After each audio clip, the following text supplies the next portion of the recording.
పితా, పుత్ర, పవిత్రాత్మ నామమున ఆమేన్. ఈరోజు దేవుని వాగ్దానం. ఎవరికిని ఏమీ బాకీ పడి ఉండకూడదు. మీకు ఉండవలసిన ఒకే ఒక్క అప్పు, అది ఒకరినొకరు అన్యోన్యము ప్రేమించుకొనుటయే.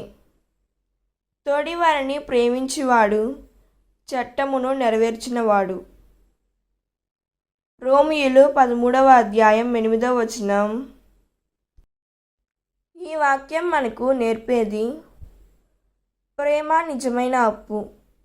ప్రభువు చెబుతున్నాడు, మనుషుల మధ్య ఎటువంటి బాకీలు లేకుండా ఉండాలి, కానీ ప్రేమించుటలో మాత్రం ఎప్పుడూ తగ్గకూడదు. మనము ప్రేమతో నడుచున్నప్పుడు దేవుని చట్టం పూర్తవుతుంది. ప్రేమించడం అంటే క్షమించడం, సహించడం, పరుల మేలు కోసం జీవించడం.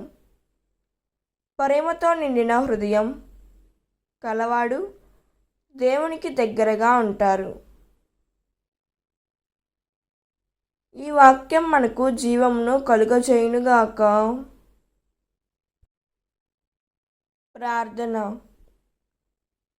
ప్రభు, నీవు చూపిన ప్రేమను నేను నేర్చుకోనివ్వుము.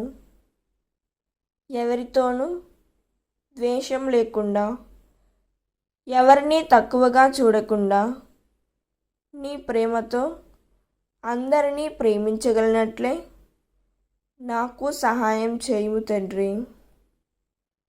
నా హృదయంలో అసూయ, గర్వం, ఆత్మవంచన తొలగించుము యేసయ్యా.